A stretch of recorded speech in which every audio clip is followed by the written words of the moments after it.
Okay. So, pag sinabi nating features, no?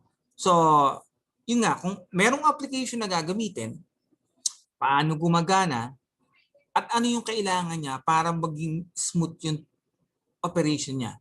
No, sabi ko nga sa inyo, sa computer, meron tayo yung minimum requirements, recommended, hindi kasama yung above recommended. Pero, yun yung isinasuggest ko lagi, the above recommended. For example, meron tayong application. No? Example lang ako ng application. No? For example, yung ginagamit ng mga bata na online application, no? Online class application, yun yung gagamitin. So, aalamin mo agad paano siya gumagana. Ano ang minimum speed internet requirements na, for example, ang minimum po niya is at least 5 Mbps. So, hindi ka pwedeng mag 5 Mbps. That's the minimum requirements. Pag sinabing recommended, siyempre, kailangan mas mataas po siya sa minimum requirements. Kung 5 Mbps po yung speed na hinihingi niya, so possible, doblehin mo, gawin mo 10 Mbps. That's the recommended. So kung kaya mo pang i-afford yung mas mataas sa 10 Mbps, for example, kaya mo pang mag-afford ng 20 Mbps, mas okay. No. Kasi sa internet natin sa Pilipinas, kung ang plan mo is 5 Mbps, hindi mo po kasi makukuha yung speed na yon. That's the maximum speed na pwede mong ma-attain. Pero hindi mo siya 100 ma-attain all the time. Maliwanag. So, for example, sa bahay ninyo, nag-plan kayo ng 50 Mbps, sasabihin mo, nag-speed test ka. Sir, bakit ganun? 35 Mbps lang yung aming speed. 50 Mbps yung plan. That's normal kasi the maximum speed na you can attain is 50 Mbps. Walang 100% na internet connection sa Pilipinas. Na, sabihin nyo scam. Yes, that's a scam. You are nakatira ka sa Pilipinas. This is the land of scam pagdating sa mga ganyan. No, walang 100% payback. No, pag nagbayad ka ng 100 pesos, yung makukuha mo 100 pesos. Hindi. The service that you will get is around 70 or 60% return. No, ganun ka-scam ang Pilipinas. Na, maliwanag yan. Kahit sa ibang bansa, pag na-try nyo mag-internet sa ibang bansa, hahanga kayo sa bilis ng speed nila. No. Kahit ako, nung nag-Taiwan ako, napunta ako sa Taiwan, pag gumagamit ako ng internet before, di naman ganito ka-broad ang paggamit ng data eh. Kailangan mo pa talagang pumunta sa mga internet cafe. No. Yung sa cellphone, hindi pa ganun kaganda ang mga features ng cellphone. No. So, alam mo na yung internet speed, so the function required. So, ibig po sabihin, no, so since video call po yan, online class, so kailangan ko ng mas mabilis na computer. Na, remind ko lang po sa inyo, pag video po yung usapan, nagre-record po ng mas magandang specs ng computer. Hindi ko nakikita niyo yung mukha ng teacher ninyo, okay na. Hindi. Pagdating sa computer, pag video ang usapan, medyo complicated yung or sophisticated dapat yung aspects ng inyong computer. No, especially kung nag-games kayo. No, para hindi kayo mabwisit, kailangan mabilis ang speed ninyo, maganda ang specs ng computer ninyo. Kasi it vary po kasi. No, kung mabilis ang internet, pangit ang computer, hindi ka pa rin makaka-experience ng napakagandang operational na sa ating computer. So kung mabagal naman ang internet, mabilis naman ang computer mo, mabagal naman ang internet, ganun din. No, isa-suffer ng internet or magsasuffer yung computer na mabilis kung mabagal ang internet. Lalo na kung loaded of application. Yung sabay-sabay ka gumagamit ng application, especially kung meron kayong mga kakilala na nagtatrabaho sa BPO, no, yung mga call center. Gumagamit po kasi sila ng maraming tools. Especially kung telnet siya. Pag sinabing telnet, telecommunication company. For example, ako nag-work na ako sa Globe as CSR. So, mapapansin nyo, that time gumagamit kami ng application na pitong klase. No, sabay-sabay namin ginagamit sa isang computer. 7 application to check to check yung mga information ng isang number. For example, tumawag ka sa Globe. So, kailangan ko makita lahat ng information ng number na to. Check ko lahat yung sa mga tool na yun. Walang tool kasi sa Globe na isang application lang, kita mo na lahat. Hindi, iba-iba. No. So, sa pag-check ng mga reklamo, meron doon. Pag-check ng signal, meron doon. Pag-check ng data signal, meron doon. Pag-check ng balance, meron doon. At kung ano-ano pa. No, lalo na yung mga subscription, meron doon pang-check para malaman kung activated ka. Ganun ka-complicated. No, lalo na kung ganung company yung inyong i-design as network. Okay?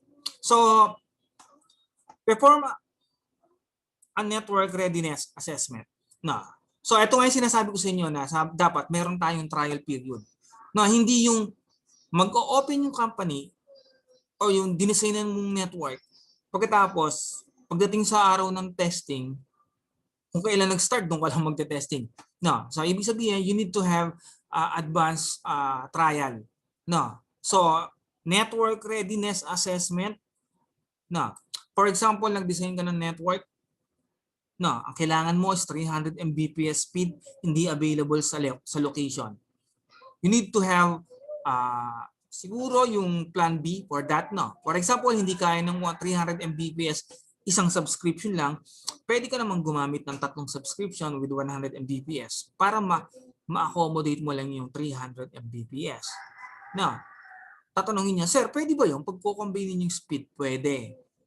No, kung meron kayong 3 plan na tigo 100 Mbps, pwedeng pag-combine ninyo to make a 300 Mbps connection.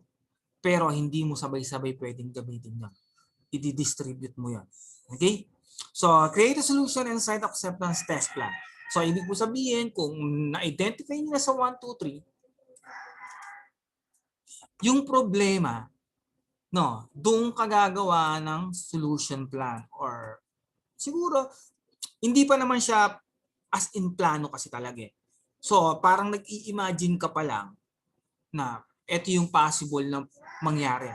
Pag ganito karami yung taong gagamit ng internet, ganito karami yung magiging client nila, no, may idea ka na yung speed natin hindi po siya pwede. So, doon mo gagawin yung mga solution mo. For example, yung sabi ko nga sa inyo kanina, yung network, hindi available yung 300 Mbps. Pwede may lagay sa plan mo na we need to have 300 Mbps kahit hati-hati. No, madidivide mo yung network kasi. No, for computer, so, sir, hindi uubra yung nasa projection natin ng computer. So, ilalagay mo dun yun na kailangan mag-upgrade ng computer ng gantong specs. No. Then, after mong magawa lahat yun, may assessment ka na ng problema, meron ka ng solution, that's the time na pwede ka na mag-create ng plano ng project mo. No.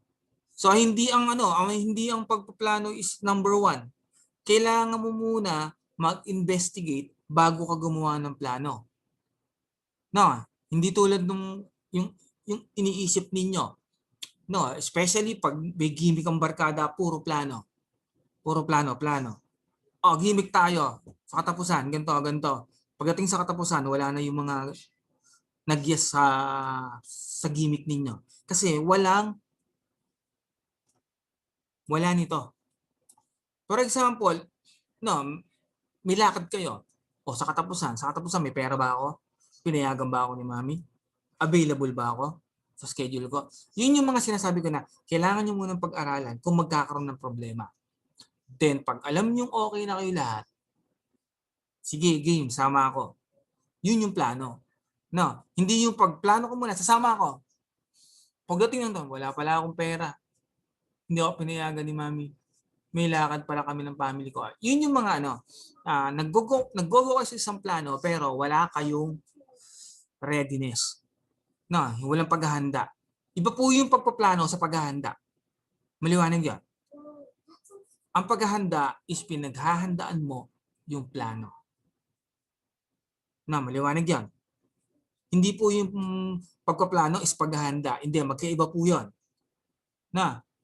Okay? So, ito naman po is for most business network plan. No. So, pag business po yung ating kasing client, so dapat po yung network natin is naka-up all the time. No, hindi ko naman sinasabi na hindi pwede magka-error. Magkaka-error at magkaka-error. Pero dapat handa kayo sa pangyayaring yon. So,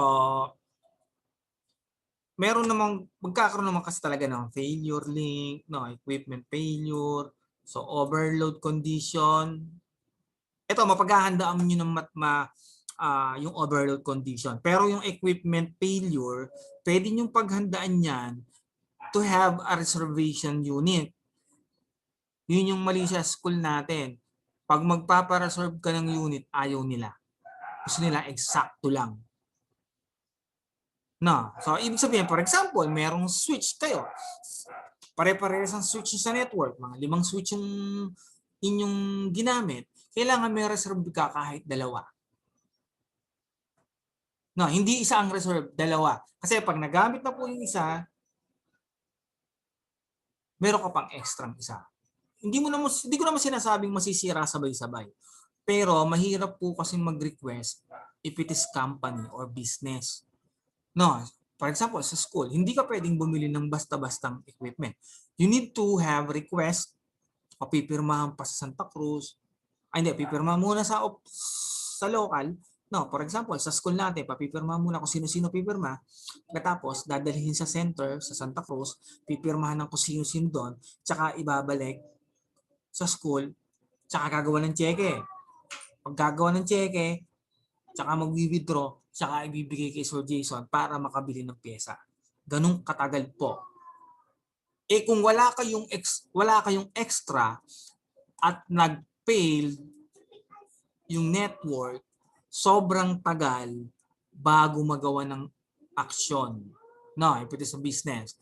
So, number 2 is the network should reliable siya to deliver yung application or any transaction.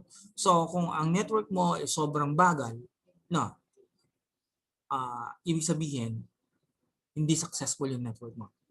Na ibig sabihin nito, for example, merong mga application na internet-based. Na, maliwanag yun. Pag mabagal masyado yung network mo, hindi siya nag-o-open. So, ibig sabihin, failed yung inyong network. Pero kung application-based kayo, internet-based, pag binubuksan yung application nyo, wala ka problema, no, laging up yung network ninyo, laging up yung application, so it means you have a good network. Pero pag hindi laging nagkakaproblema sa pagbubukas pa lang sa umaga, it will be a failed network.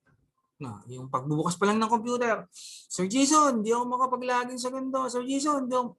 Naku po, problema na yung network. Na, baguhin ang design. So, sasabihin, si Sir Jason, nag-lesson ng ganito, pero hindi niya magawa sa school yun. Tama, hindi ko magawa kasi nung dumating ako sa school, yan na yung network sa school. Hindi ako nag-design yan. Ang nangyayari, top lang kami ng top sa mga existing network. Hindi ko nga alam kung saan tumakbo yung wire ng network ng Niseo. Mahirap tingnan, especially yung nasa baba from cashier, office, registrar. Hindi ko alam ang wiring nun. Pabalik-balik ang wiring nun. Napakahirap. Okay? Number 3, network should be secure. So, siyempre, kailangan natin ng mga firewall if it is a network na. So, ayun nga sabi ko, if you are an IT, so you need to protect all the data na meron ang company ninyo or if it is business establishment. Okay? So, wala tayong magagawa doon. So, kailangan lang talaga matindi yung security. Especially kung bangko yung tinatarget ninyong pagtrabahuan. Hindi po dapat nananakaw ang data niyan. Okay? So, number 4, network should be easy to modify, adapt, network growth, and general business changes. Now, ibig po sabihin, for number 4, yung network po natin is dapat po is upgradable. No, it can accept upgrades, no, or modification. No, ibig sabihin, kung ang network natin is dinisign mo nung 10 years ago, kailangan makakasabay siya sa network ngayon kung magpapalit tayo ng mga equipment. No, pero for example, nung 10 years ago, bihira ang gumagamit ng gigabit na router. Kasi DSL lang naman ang pinakasikat noon, tsaka broadband. Walang fiber optics noon. Pag ginamit mo kasi ngayon, kung naka-fiber optics ka at ang gamit mo na router or modem router, kung may wifi router kayo, ang gamit ninyo is ordinary, walang silbi yung fiber optics ninyo. Maglilimit po yung connection ninyo. Especially you are going to use po yung port niya. No, yung ordinary port. Kailangan gigabit port po yung gamit ninyo to maximize the speed of your fiber optics. Maliwanag po yan. So, yun yung sinasabi ko sa inyo na fiber optics nga kayo, hindi naman kayo nag-upgrade ng mga switches and router. Paid pa rin po yun kasi mabagal pa rin po yung speed ninyo. Mapapasin nyo, kung may naka-fiber sa inyo na mayroong mga existing router, yung mga extender, no, for example, naglagay kayo ng router sa taas ng bahay ninyo o sa kung saan. Check nyo yung pinagsaksakan nyo ng port, ng LAN port. Kulay orange agad yun. Hindi yung kulay green. Ibig sabihin, nalilesen yung speed ninyo or namimit na po niya agad yung limit po ng port. No, kasi hanggang dun lang yung speed ng port na yun, yung ordinary. Na. So, number 10, because failure occasion occur. So, ito yung sinasabi ko sa inyo, na kailangan yung troubleshoot madali, yung paghanap at paggawa is hindi dapat umaaksaya ng madaming oras. No, for example, you have 4-story building na ni-networkan mo, nasira, nawala ng internet yung isang computer or 3 computer dun sa taas, sa 4th floor, alam mo agad ang ipipinpoint mo. 3 computer doon, dito lang naman yung pinaka-link noon. So, ma-identify mo na agad kung saan ang may sira. Hindi yung 3 computer yun na wala sa 4th floor, lahat binuklot mo yung connection. Hindi ganon. Kailangan ma-pinpoint mo agad kung saan magkakaroon ng sira o problema or saan nanggaling yung problema ng 3 computer na yon. Maliwanag yon. Hindi po yan tulad nung sa school na spider web yung design ng network. Yung dugtong-dugtong lang. From the router, dudugtungan ng isang wire, lalagyan ng router, dudugtungan ng isang wire, dadami yung wire dun sa isang router, lang dulo, lalagyan ng switches, dugtugtungan. So yun yung sinasabi ko sa inyo na spider web network design. So mahirap po hanapin, especially kung yung wire pabalik-balik. Nangyari nga sa school, yung isang connection, nakabalik lang sa isang switch. Umiikot lang yung connection. Kaya ubod ng bagal ng network. So, hanggang dun lang po muna tayo bago tayo pumunta sa hierarchy device o device hierarchy. So, pag sinabing device hierarchy, yung pagkakasunod-sunod ng devices sa network. Okay? So, hindi na tayo magkikita, tama? Tuesday will be your examination. Na. So, ang coverage lang po ng exam natin is router configuration. Yun lang po. Maktal. Gail. Wala, tulog na yata si Gail. Ano? Nakakuha ka na ng quiz? Yung last quiz? Chat mo na lang kaya. Ang tanong ko kung nakakuha ka na, i-chat mo yung sagot mo. Yung quiz natin, kung nakakuha ka ba? Or ang wala mo lang is yung ating recitation? Sino yung wala sa recitation? Bukod kay Gail, sino pa yung wala? Si ano pala, si Almeida. Bukod kay Almeida, si Comps yata, wala. Precious, nandito ka ba nung nag-ano tayo?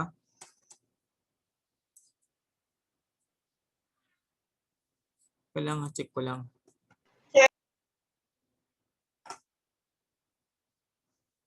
Oh, wala. Si Precious. Si Dayaw. Madaming wala sa na. So, if I have time, so, seset ako ng meeting doon sa mga kulang-kulang, ha? Hindi yung kulang-kulang kayo. Hindi kayo yung kulang-kulang. Yung kulang yung data. Na. So, yun lang po. So, if you have time, no, kung wala naman kayong ginagawa, you can look for floor plan. No, yung alam nyo kaya nyo yung design ng network, yun yung magiging problema kasi natin is floor plan sigurado. Hindi na ako makakakuha kasi retiro na kasi yung tita ko sa sa